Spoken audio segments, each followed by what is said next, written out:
नमस्कार दोस्तों, महिला और बाल अपराध की सीरीज में आगे बढ़ते हुए आज हम POCSO act protection of children from sexual offence 2012 का इससे पीछे के वीडियो में हमने सेक्शन 1 से लेके 23 तक रीड कर लिया है अच्छे से, संक्षिप्त में इनको समझ लिया अच्छे से। आज हम बड़ा इंपॉर्टेंट टॉपिक है बालक के कथनों को अभिलिखित करने की प्रक्रिया के बारे में रीड करेंगे, जो कि 24 से लेके 27 तक दी गई है। जो भी बच्चे 18 वर्ष से कम एज ग्रुप के बच्चे हैं उनके साथ अपराध किया जाता है पोक्सो रिलेटेड, उनका लैंगिक उत्पीड़न किया जाता है, प्रवेशन लैंगिक हमला किया जाता है, गुरुतर प्रवेशन लैंगिक हमला, जो भी अपराध 3 से लेके 11 के बीच में किया जाता है। तो उनकी जो स्टेटमेंट रिकॉर्ड होती है वो कैसे रिकॉर्ड की जाएगी, किन किन बातों का ध्यान किया जाएगा, उनके पुलिस अधिकारी द्वारा की जाएगी तो किस पुलिस अधिकारी द्वारा की जाएगी, न्यायालय के द्वारा स्टेटमेंट रिकॉर्ड कैसे की जाएगी, ये सब हम जानेंगे 24 से लेकर 27 तक में। तो सबसे पहले पढ़ते हैं 24, recording of statement of a child, बालक के कथनों को अभिलिखित करने के लिए प्रक्रिया। देखो दोस्तों, सबसे पहले उसके पसंद के स्थान पे कोई पुलिस अधिकारी बालक के कथन को अभिलिखित करता है तो उसको पसंद के स्थान पे, और सीआरपीसी में स्टेटमेंट 160-61 में रिकॉर्ड होती है, ये ध्यान रखना। सीआरपीसी का 160 और 161 इसके 24 के साथ रीड करना, ये रिलेवेंस है इसकी। पसंद के स्थान पे रिकॉर्ड की जाएगी या फिर उसके निवास स्थान पे। तो जो भी पुलिस अधिकारी है वो पसंद के स्थान पे या निवास के स्थान पे। दूसरी बात इसमें ये ध्यान रखना है, यथासंभव, देखो जहाँ तक संभव हो उसके महिला पुलिस अधिकारी द्वारा स्टेटमेंट रिकॉर्ड की जाएगी, जो कि एसआई की रैंक के निम्न नहीं होगी, यानी कि एसआई सब इंस्पेक्टर रैंक की होनी चाहिए महिला, और वर्दी में नहीं होगी। एक बात ये ध्यान रखना, वर्दी में नहीं जाएगी, ये भी इंपॉर्टेंट बात है। इसके बाद ये ध्यान रखना, इसका तीसरा पॉइंट ये ध्यान रखना है कि इन्वेस्टिगेशन, जो कोई इन्वेस्टिगेशन ऑफिसर है, कोई भी महिला है या अन्यथा जो भी यथासंभव महिला होगी जो इन्वेस्टिगेशन कर रहा है, तो अन्वेषण के दौरान ये ध्यान रखेगी कि बालक का सामना किसी एक्यूज से ना हो जाए। जो भी एक्यूज है, बच्चा है तो उससे डर भी सकता है, उससे प्रभावित भी हो सकता है, अपनी स्टेटमेंट बदल सकता है, उससे सामना नहीं होना चाहिए, ध्यान रखेगी। और रात के समय जब भी है पुलिस स्टेशन में, कभी पुलिस स्टेशन में आना भी पड़ जाए तो बच्चे को रात में पुलिस स्टेशन में नहीं रखेंगे, ये ध्यान रखना, रात में पुलिस पीएस में नहीं रखेंगे। और लास्ट ये है कि बालक की कोई भी पहचान के संबंध में मीडिया को नहीं बताई जाएगी। पहचान का हम 23 में भी पढ़ चुके, मीडिया पहचान प्रकट नहीं करेगी। ये भी आईओबी इन्वेस्टिगेशन ऑफिसर है, वो भी पहचान के संबंध में मीडिया को कुछ भी नहीं बताएगा कि कौन था कौन, ना पड़ोस की पहचान की जाएगी, ना किसी संबंध में कोई भी जानकारी नहीं दी जाएगी, क्योंकि समाज में एक प्रतिष्ठा है वो दिग्मूल हो सकती है। हाँ, वही बात यहाँ पे दी गई है, सेशन न्यायालय चाहे तो लोकहित में उसकी पहचान का प्रकटन करने की अनुमति दे सकता है। ये तथ्य और परिस्थितियों में डिपेंड करता है, इसलिए आपको ये ध्यान रखना है। और ये आरजेएस में ये क्वेश्चन आया हुआ है, आरजेएस में 4 या 5 नंबर का क्वेश्चन आया हुआ है, लगभग 2 बार आया है, 2 से 3 बार आया हुआ है। और आरएस में भी ये छोटा क्वेश्चन पूछ सकते हैं, कथनों को कैसे अभिलिखित करेंगे पुलिस, तो ये भी ध्यान रखना। और अन्य भी महिला और बाल अपराध में पहचान की अनुमति कौन दे सकता है, इसमें कोई ऑब्जेक्टिव क्वेश्चन आ सकता है कि सेशन न्यायालय लोकहित में ऐसी अनुमति दे सकता है, ये ऑप्शन हो तो आपको ये ऑप्शन राइट टिक करना है। तो ये ध्यान रखना, ये 24 इस तरह 5 पॉइंट में ये कवर हो गया आराम से। इसमें 4 में से 3 नंबर, 3.5 नंबर आपके आ जाएंगे। इसके बाद दोस्तों, बालकों के कथनों का अभिलिखित किया जाना, recording of statement of a child by magistrate द्वारा बच्चे के कथन को अभिलिखित किया जाना। उस अपराध घटित होने के बाद बच्चे के मजिस्ट्रेट कथन अभिलिखित करेगा, जो कि कौन सी प्रक्रिया होगी, जैसे कि 164 सीआरपीसी में स्टेटमेंट एक्यूज्ड के अभिलिखित होते हैं। एक्यूज तो क्या करता है, संस्वीकृति, किसी अपराध को स्वीकार करता है, तो 164 सीआरपीसी में अभिलिखित होता है। और पीड़िता के भी स्टेटमेंट अभिलिखित होती है, जो पीड़ित होती है, रेप की पीड़िता, अन्यथा कोई पीड़िता मान लो गंभीर अपराध से पीड़ित है, तो उसकी स्टेटमेंट भी 164 का क्लोज 5 के अनुसार मजिस्ट्रेट अभिलिखित करता है। तो ये ध्यान रखना, 164 के अनुसार यहाँ अभिलिखित होगी। 164 और यहाँ सिर्फ अंतर इतना है 25 में, इसमें अंतर इतना दिया गया है कि अधिवक्ता की उपस्थिति में नहीं होगी। जब ये स्टेटमेंट यहाँ पे 25 में, सेक्शन 25 में मजिस्ट्रेट अभिलिखित करेगा बच्चे के, तो अधिवक्ता की उपस्थिति नहीं होगी, जबकि सीआरपीसी में स्पष्ट रूप से लिखा हुआ है अधिवक्ता की उपस्थिति हो सकती है। देखो प्रैक्टिकली 164 में भी अधिवक्ता उपस्थित नहीं होते, खुद मजिस्ट्रेट अभिलिखित करता है, लेकिन सीआरपीसी में प्रोविजन दिया गया है अधिवक्ता की उपस्थिति में हो सकते हैं, लेकिन यहाँ स्पष्ट रूप से मना कर दिया सेक्शन 25 पोक्सो एक्ट में, अधिवक्ता की उपस्थिति में ये स्टेटमेंट नहीं होगी। और जो भी देखो दस्तावेज है, चालान पेश होने के बाद 173 में चालान पेश होता है, चालान पेश होने के बाद यानी कि मामला बनना पाया जाता हो, नहीं बनना पाया जाता हो, तो उसके बाद चालान पेश किया जाता है, न्यायालय के अंदर रिपोर्ट दी जाती है। मामला बनना, जैसे मान लो कि मामला बनना पाया जाए तो रिपोर्ट दी जाती है, रिपोर्ट पेश की जाती है, उसको चालान बोलते हैं। तो उसमें जो भी दस्तावेजों की प्रतियाँ होती हैं, अन्यथा चालान की जो प्रति होती है, तो उसकी प्रति 207 के प्रोविजन के अनुसार, सीआरपीसी में 207 है, तो उसके अनुसार अभियुक्त को दी जाती है, अभियुक्त या अभियुक्त के अधिवक्ता को दी जाती है। तो इसमें इसके बच्चे के माता पिता को वो प्रति दी जाएगी। तो इसमें इतना दिया हुआ है सेक्शन 25 में, तो ये ध्यान रखना, इंपॉर्टेंट प्रोविजन है सेक्शन 25। पूरा भी पूछ सकते हैं अभिलिखित करने की और प्रतियों के बारे में, और अन्य रीति भी सेक्शन 26 में दी गई है। 26 में नेक्स्ट पढ़ते हैं। अब बच्चे की भी 24 और 25 में स्टेटमेंट रिकॉर्ड करता है। 24 में पुलिस अधिकारी करता है, 25 में कौन करता है? मजिस्ट्रेट नियुक्त करता है। तो यहाँ एडिशनल प्रोविजन दे दिया, अतिरिक्त उपबंध। इसकी हिंदी यहाँ लिखी हुई है, देखो, अभिलिखित किए जाने वाले कथन के संबंध में अतिरिक्त उपबंध। तो अतिरिक्त उपबंध क्या क्या होंगे? तो इसमें पहला प्रोविजन तो ये बता दिया है, 26 का पहला क्लोज ये बताया है कि माता पिता के सम्मुख जो भी बच्चा जिस पे विश्वास करता है वो माता पिता हो सकते हैं। अगर माता पिता नहीं है, माता पिता पे नहीं विश्वास करता है, किसी और के नाना के यहाँ रहा है, तो जो भी विश्वास का व्यक्ति है उसके सम्मुख अभिलिखित किए जाएंगे। जो पुलिस मजिस्ट्रेट अभिलिखित करती है तो वो विश्वास के व्यक्ति के समक्ष अभिलिखित कर लेंगे। अगर बच्चे की ऐसी भाषा की समझ नहीं आ रही, जो भी मजिस्ट्रेट अभिलिखित कर रहा है या पुलिस वाला अभिलिखित कर रहा है, तो ट्रांसलेटर को नियुक्त कर लेंगे। फीस किससे ले लेंगे? इसके माता पिता, जो जिस पे बच्चा विश्वास करता है उससे फीस के संदाय पे ये अभिलिखित कर लेंगे। और तीसरी बात ये, ऑडियो वीडियो भी रिकॉर्ड हो सकती है स्टेटमेंट कि ऑडियो वीडियो भी रिकॉर्ड की जा सकती है, ये ध्यान रखना। कई बार बच्चा ये होता है शारीरिक मानसिक रूप से निशक्त है, इशारों में समझाता है या अन्यथा, तो उसकी भाषा समझने वाला कोई विशेष शिक्षक, शारीरिक मानसिक रूप से गूंगा बहरा जो समझाता है, इशारों में समझाता है, तो विशेष शिक्षक को भी नियुक्त किया जा सकता है कि ये क्या कहना चाह रहा है बच्चा, या बालक को जो समझता हो, बालक जिसके साथ हमेशा रहता हो, उसकी एक्टिविटी से कोई परिचित हो अच्छी तरह से, तो उसको नियुक्त। इस तरह की 4 पॉइंट एडिशनल प्रोविजन है कि भाई पहला तो माता पिता या विश्वास का व्यक्ति, ताकि बच्चा अच्छे से अपनी बात रख सके, डरे ना पुलिस से या मजिस्ट्रेट से। अगर बच्चे की भाषा समझ रहे हैं तो ट्रांसलेटर नियुक्त करते हैं, ऑडियो वीडियो भी कर सकते हैं। अगर बच्चा कोई अपनी बात व्यक्त कर रहा है, ऐसा है कोई निशक्त है, अशक्त है, विकलांग है, बहरा है, गूंगा है, तो उसको विशेष शिक्षक जो समझ सकता है या बच्चे के साथ जो परिचित रहता है उसके समक्ष वो कर लेंगे। तो ये 4 पॉइंट अच्छे से ध्यान रखना है। अब बात करते हैं बच्चे के मेडिकल एग्जामिनेशन के बारे में। तो बच्चे का चिकित्सीय परीक्षा जो की जाती है वो 164 ए CRPC में, देखो पीड़ित होती है, जो रेप से पीड़ित होती है, उसकी चिकित्सीय परीक्षा 164 ए CRPC में की जाती है। तो उसी पैटर्न पे यहाँ बच्चे की चिकित्सीय परीक्षा की जाएगी। अगर 18 वर्ष से कम आयु की लड़की है, 18 एज से कम की बच्ची है, लड़की है, तो उसकी महिला ही डॉक्टर होगी। लड़का है तो कोई भी कर सकते हैं 18 से कम, लड़की है तो ये ध्यान रखना खास पॉइंट है। पहला तो 164 ए CRPC के अनुसार ही होगी, पैटर्न वही होगा, सेम 164 ए CRPC में दिया है।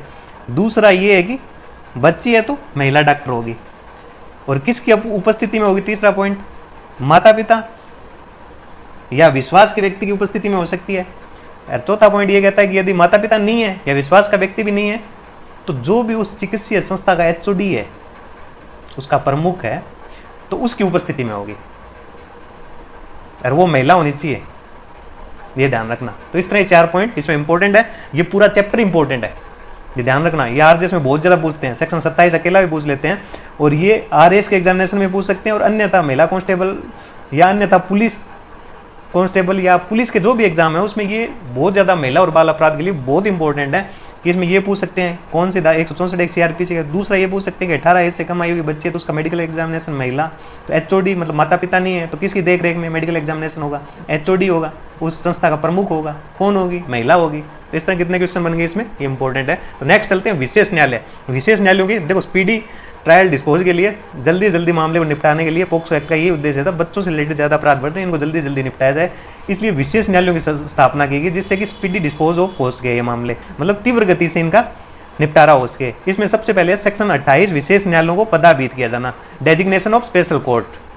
तो विशेष न्यायालय में आपको मेन बात ये ध्यान रखनी है, देखो राज्य सरकार का काम है विशेष न्यायालय बनाना, तो ये CJ से परामर्श करके, CJ चीफ जस्टिस हो, जैसे राजस्थान है तो राजस्थान, जहाँ का भी CJ, हाई कोर्ट का CJ से परामर्श करके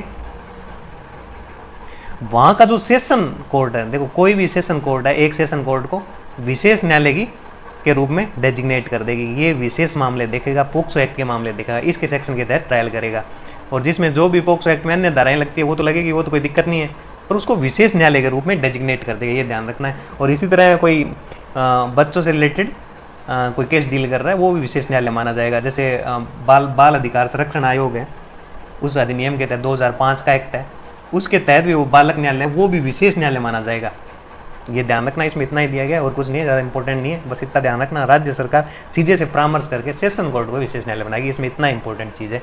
ये आपसे पूछ सकते हैं। इसके बाद है कतिपय अपराधों के बारे में उपधारणा, presumption as to certain offences. इसमें कोर्ट ये उपधारणा करती है कि 3, 5, 7 और 9 हमने रीड किया है। देखो इनकी डेफिनेशन रीड की थी। इनके अंतर्गत जो भी अपराध घटित होते हैं, यदि कोई व्यक्ति ये अपराध करता है तो उस व्यक्ति के बारे में ये उपधारणा करेगा कि इसने ये अपराध किया, इसका या उसने दुष्प्रेरण करता है तो दुष्प्रेरण किया, या प्रयत्न करता है तो प्रयत्न करता है, जब तक कि वो उसके प्रतिकूल साबित नहीं करता है। अगर किसी बच्ची ने ये कह दिया मेरे साथ इसने अपराध किया है, रेप किया है या प्रवेशन लैंगिक हमला किया है, गुरुतर प्रवेशन लैंगिक हमला किया है, तो यही मानेगी कोर्ट की इसने ये अपराध किया, तो उसको ही साबित करना पड़ेगा, मतलब अभियुक्त व्यक्ति को ही साबित करना पड़ेगा कि ये अपराध 3, 5, 7, 9 के अपराध मैंने नहीं किए हैं। कोर्ट ये प्रिज्यूम करके चलेगी इसने अपराध किया है, मतलब सबूत का वार किस पे होगा, एक्यूज्ड के बारे में सेक्शन 29 ये कहता है। इसके बाद है आपराधिक मानसिक स्थिति के बारे में उपधारणा, सेक्शन 30। देखो इसमें अपराधी की मानसिक स्थिति के बारे में कोर्ट उपधारणा तभी करेगी जब जो भी फैक्ट है कोर्ट के सामने आए हैं उनको युक्तियुक्त संदेह के परे साबित करना जरूरी है। ये साबित कर देना, ये मान लेगी अपराधी की मानसिक दशा की उपधारणा कर लेगी। संभाव्य की प्रबलता के आधार पर नहीं मानेंगे, इसमें ये बात ध्यान रखनी है और ये इंपॉर्टेंट है सेक्शन 30 में, मतलब युक्तियुक्त संदेह के परे उस फैक्ट को साबित कर दिया है तो वो उसको अपराधी मानसिक स्थिति की उपधारणा करेगी। एक विद्यमान संभाव्य की प्रबलता के आधार पे वो नहीं मानेगी, ये ध्यान रखना। और सेक्शन 31 है विशेष न्यायालय के समक्ष कार्रवाइयों को सीआरपीसी का लागू होना। इसमें इतना ही ध्यान रखना है कि जैसे सेशन न्यायालय जो कार्रवाई करता है सीआरपीसी के अनुसार, वैसे विशेष न्यायालय को सीआरपीसी लागू होगी। जहाँ यहाँ प्रक्रिया दी गई है वो यहाँ से उठा लेंगे, उसके अलावा सीआरपीसी लागू हो जाएगी, मतलब सीआरपीसी से प्रक्रिया उठा लेंगे, ये ध्यान रखना। और विशेष लोक अभियोजक सेक्शन 32 में दिया गया है। 32 में 7 वर्ष तक अधिवक्ता के रूप में जिसने कार्य किया वो उसको विशेष लोक अभियोजक इस एक्ट के तहत डेजिग्नेट किया जा सकता है, नियुक्त किया जा सकता है इसमें कार्रवाई करने के लिए। और सीआरपीसी में विशेष लोक अभियोजक के लिए कितना दिया गया है, यहाँ 7 वर्ष दिया गया है।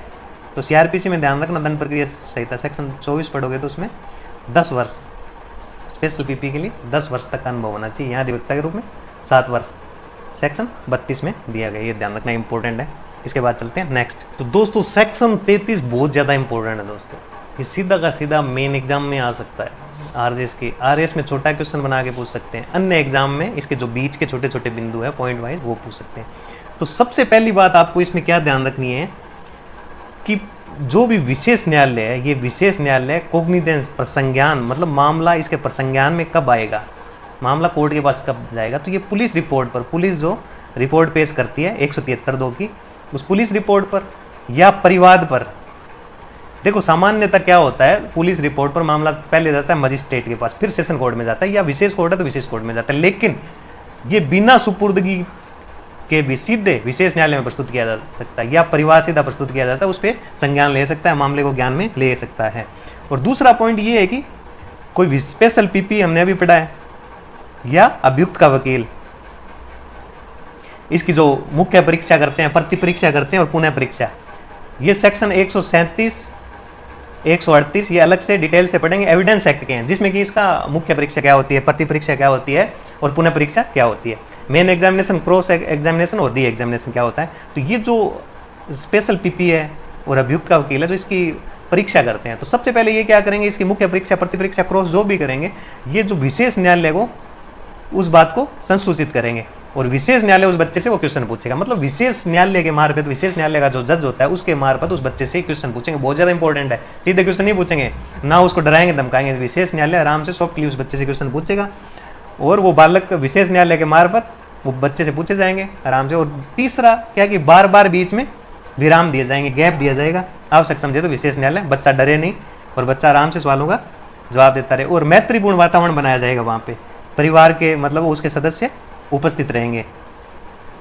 और ये भी सुनिश्चित करेंगे कि बच्चे को बार बार ना बुलाया जाए, मतलब एक दिन है तो उसी दिन उसके बयान पूर्ण रूप से हो जाए। तो इस बात का खास ध्यान, क्योंकि बार बार से बच्चा परेशान भी हो सकता है और बच्चे से कोई आक्रामक या तरीतरीन क्वेश्चन नहीं पूछे जाएंगे, ना उस पर पर्सन उठाया जाएगा, ये भी ध्यान रखा जाएगा। और लास्ट में ये ध्यान रखा जाएगा कि बच्चे की जो पहचान प्रकट ना हो, उससे ऐसा कोई क्वेश्चन नहीं पूछा जाएगा, उसकी पहचान प्रकट हो, सबके सामने उसका पता लगे कौन से परिवार से है, कहाँ से नहीं, उसके मोहल्ले में, उसके फ्रेंड के बारे में, तो ऐसे पहचान का प्रकटन नहीं किया जाएगा, मतलब पहचान उसके सामाजिक जो प्रतिष्ठा है उसको धूमिल नहीं किया जाएगा।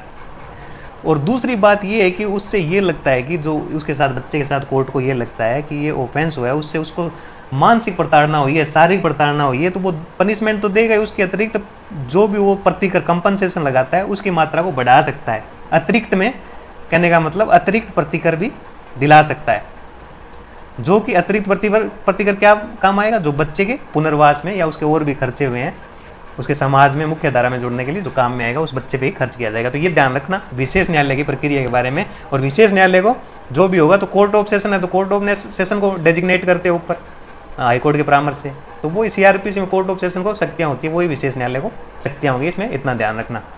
अब इसका सेक्शन पोक्सो एक्ट का सेक्शन 34 है, बहुत ज़्यादा इंपॉर्टेंट है। इसमें है कि बालक द्वारा किसी अपराध के घटित होने और विशेष न्यायालय द्वारा आयु का अवधारण करने की दिशा में प्रक्रिया। सबसे पहली तो ये बात है, जुवेनाइल जस्टिस एक्ट के अनुसार 2015 का सेक्शन 94 है, उसके अनुसार बालक की एज का डिटर्मिनेशन किया जाएगा। दूसरी बात, विशेष न्यायालय के मतलब सामने प्रक्रिया चल रही है, जिसने अपराध किया है वो बच्चा है क्या। देखो अपराधी व्यक्ति के बारे में बात कर रहा हूँ, किसी बच्चे के साथ अपराध हुआ है और वो कह रहे हैं कि अपराधी व्यक्ति 18 वर्ष से कम एज का है, तो ये डिटर्मिनेशन विशेष न्यायालय कर सकता है और कारण भी अभिलिखित कर सकता है, तो इसको गलत नहीं माना जाएगा, ये सही माना जाएगा। और इसके आगे ये क्वेश्चन उठता है, ये बच्चा है मतलब बच्चा है तो माना जाएगा, तो एज का डिटर्मिनेशन सेक्शन 94 जेजे एक्ट के अनुसार प्रक्रिया दी गई उसके अनुसार किया जाएगा। ये ध्यान रखना, ये दोनों बातें इंपॉर्टेंट है। और फिर है सेक्शन 35, बालक के साक्ष्य को अभिलिखित करने और मामले का निपटारा करने के लिए अवधि क्या है, period of recording of evidence of child and disposal of case. मतलब ये बहुत ज़्यादा इंपॉर्टेंट है दोस्तों, ये प्री के हिसाब से बहुत ज़्यादा इंपॉर्टेंट है। मेन में क्वेश्चन नहीं पूछेंगे, प्री में पूछ सकते हैं, अवधि पूछ सकते हैं। तो इसमें ध्यान रखना 35 में कि कोग्निजेंस मतलब संज्ञान से लेके जिस दिन कोर्ट ने संज्ञान ले लिया है उससे 1 माह के भीतर, तो उसके एविडेंस मतलब जो साक्ष्य ले लेगी 1 माह के भीतर, और संज्ञान से ही 1 साल के भीतर मामले का निपटारा करेगी। तो ये अवधि दोनों ध्यान रखना, 1 माह के भीतर एविडेंस और 1 साल के भीतर मामले का निपटारा कर देगी अंतिम रूप से। सॉरी, इसमें 1 माह की जगह 30 दिन कर लीजिए। देखो दोस्तों, 1 माह में तो 31 दिन भी हो सकते हैं, लेकिन एक्ट में 30 दिन लिखे हुए हैं, तो इसको सुधार के 30 दिन के भीतर संज्ञान से साक्ष्य ले लेगी और संज्ञान से 1 साल के भीतर मामले को पूर्ण रूप से निपटा देगी। तो ये बात ध्यान रखना। अगर लेट होता है तो कारण रिकॉर्ड करेगी, कौन, विशेष न्यायालय या सेशन न्यायालय, जो भी कारण रिकॉर्ड करेगी।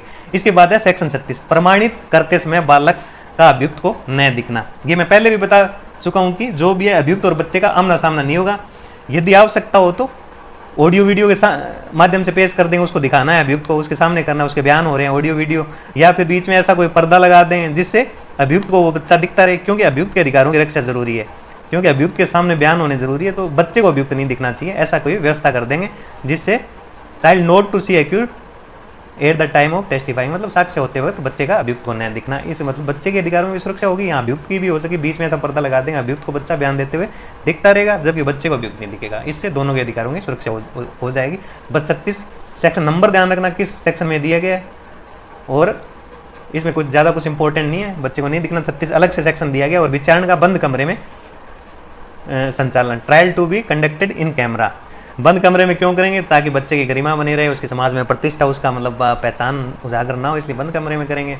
और दूसरी बात, अगर इससे भी नहीं चल रहा कि बच्चा सामने नहीं लाना चाह रहे तो कमीशन भी नियुक्त किया जा सकता है बच्चे की परीक्षा के लिए सीआरपीसी के अनुसार। सीआरपीसी में कमीशन 284 में दिया गया, तो 284 से आगे कुछ सेक्शन 285-86 और है, तो उनके अनुसार कमीशन नियुक्त किया जा सकता है। और सेक्शन 38 है, बालक का साक्ष्य अभिलिखित करते समय किसी दुभाषी विशेषज्ञ की सहायता लेना। बालक का जो भी एविडेंस है वो अभिलिखित कर रहे हैं, उसको लिख रहे हैं, तो उस समय उसकी भाषा समझ में नहीं आ रही है तो कोई दुभाषी नियुक्त कर सकते हैं। और विशेषज्ञ की कोई जरूरत पड़ रही है, एक्सपर्ट की जरूरत पड़ रही है उसके लिए, तो एक्सपर्ट की भी सहायता ले सकते हैं, कि डॉक्टर वगैरह किसी की कोई भी एक्सपर्ट हो सकता है जिसकी उस समय जरूरत हो एविडेंस के लिए, उसकी सहायता ली जा सकती है न्यायालय के द्वारा, ये ध्यान रखना। इसके बाद दोस्तों ये टाइटल सेक्शन दिए गए, मिसलिनियस सेक्शन है, इनमें टाइटल आप थोड़े थोड़े इनको ऊपरी तौर पे ध्यान रखना, इनमें ज़्यादा कुछ पढ़ने का नहीं है। विशेषज्ञ आदि की सहायता लेने के लिए बालक के लिए मार्ग निर्देश, मतलब राज्य सरकार इस संबंध में नियम बनाएगी। पूछ ले इसमें आ जाए क्वेश्चन, कौन नियम बनाएगा, राज्य सरकार बनाएगी, केंद्र सरकार बनाएगी, दोनों बनाएगी, तो ये ध्यान रखना राज्य सरकार नियम बनाएगी। और विधि व्यवसाय की सहायता लेने के लिए बालक का अधिकार, ये 40 में दिया गया है कि बच्चे को मुफ्त विधिक सेवा मतलब मुफ्त विधिक सहायता दी जा सकती है, जो कि 301 सीआरपीसी में भी ऐसा प्रोविजन का अधिवक्ता करना चाहता है और वो उसमें सक्षम नहीं है, तो जो भी पीड़ित बच्चा है वो मुफ्त विधिक सहायता का 301 में प्रोविजन, उस अनुसार मुफ्त विधिक सहायता का अधिकार है, वो हकदार है, वो ले सकता है, उसे दी जाएगी। ये ध्यान रखना, इसमें कुछ ज़्यादा इंपॉर्टेंट नहीं है। और कतिपय मामले में धारा 3 से 13 तक के उपबंधों का लागू न होना, सेक्शन 41 देखो ये मेडिकल जो डॉक्टर होते हैं उनकी सुरक्षा के लिए 3 से 13(3) में जो अपराध है प्रवेशन लैंगिक हमला, गुरुतर प्रवेशन लैंगिक हमला, ये मेडिकल परीक्षण करते हैं माता पिता की अनुमति से, उसके बच्चे के माता पिता की सहमति से मेडिकल परीक्षण होता है, तो उनमें उन डॉक्टरों पे लागू नहीं होगा। देखो वो पेनिट्रेट होता है, कोई हाथ से मेडिकल परीक्षण कर दें उस वजह से उनके सेक्सुअल ऑर्गन में अन्यथा पेनिट्रेट होता है, तो उन पर ये सेक्शन अप्लाई नहीं होंगे। 3, 5, 7 वो अपराधी थोड़ी है, वो कोई इंटेंशनल तो कर नहीं रहे, वो माता पिता की सहमति से उसका मेडिकल परीक्षण कर रहे हैं 18 वर्ष से कम आयु के बच्चे का, तो ये ध्यान रखना। 41 में प्रोविजन कर दिया है। इसके बाद है सेक्शन 42। अब 42 क्या कहता है कि अनुकल्पित दंड, अल्टरनेटिव पनिशमेंट। देखो रेप से रिलेटेड अपराध हो गए, यहाँ भी प्रवेशन लैंगिक हमला, गुरुतर प्रवेशन लैंगिक हमला ये हमने पढ़ा है। यहाँ सेक्शन 3, 4, 5, 6 वाले हो गए, और 354 का अपराध हो गया। यहाँ 7, 8, 9, 10 के अपराध हो गए। तो इस तरह 354, 509 वाले अपराध हो गए। तो जो मिलते जुलते अपराध हैं उनके लिए जहाँ भी पनिशमेंट ज़्यादा दिया गया है, चाहे IPC में ज़्यादा दिया गया हो, चाहे यहाँ ज़्यादा दिया गया, जहाँ ज़्यादा पनिशमेंट दिया है, धारा तो दोनों ही लगेगी, तो जहाँ ज़्यादा पनिशमेंट दिया गया है तो वो पनिशमेंट लागू होगा, वो पनिशमेंट एक्यूज्ड को दिया जाएगा, ये ध्यान रखना है। इसके बाद सेक्शन 42A, इसमें ये दिया कि ये जो एक्ट दिया हुआ है अन्य अधिनियम तो लागू होंगे ही होंगे, ये अधिनियम भी लागू होगा। मतलब ये अतिरिक्त में एक प्रोविजन दिया गया है, ये उनके अल्पीकरण में नहीं है, कोई अन्य अधिनियम है तो इसको मतलब अल्पीकरण नहीं करेंगे, इसको खत्म नहीं करेंगे, ये उनसे अलग है। IPC में पनिशमेंट है तो इसमें अलग से धाराएं लगेगी, ये बता रहा है। इनका 42 से क्या कह रहा है, अधिनियम का किसी अन्य विधि के अल्पीकरण में नहीं होना, यह अधिनियम अन्य अधिनियमों के अतिरिक्त में है, ये ध्यान रखना। 42 में 43 में अधिनियम के बारे में लोक जागरूकता, लोक जागरूकता के लिए कौन उपाय करेगा, इसमें ये ध्यान रखना प्री में आ जाए तो केंद्र सरकार या राज्य सरकार दोनों करेगी। केंद्र सरकार अपने लेवल पे करेगी, राज्य सरकार, तो ऑप्शन आ जाए कौन करेगी, केंद्र करेगी, राज्य करेगी, दोनों करेगी, तो ऑप्शन क्या होगा, दोनों करेगी, उपाय करेगी लोक जागरूकता के संबंध में। और अधिनियम के क्रियान्वयन की monitoring of implementation of act, तो ये 44 में ये ध्यान रखना कि अधिनियम के क्रियान्वयन की मॉनिटरिंग कौन करेगा। तो इसमें 2 आयोग होते हैं, ये ध्यान रखना।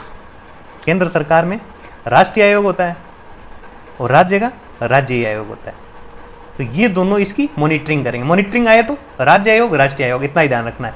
और फिर पावर टू मेक रूल्स, बहुत इंपॉर्टेंट है, प्री में क्वेश्चन आ सकते हैं कि नियम बनाने की शक्ति किसको है, 45 में दी हुई है, तो केंद्र सरकार की नियम बनाने की शक्तियां इसमें दी गई है।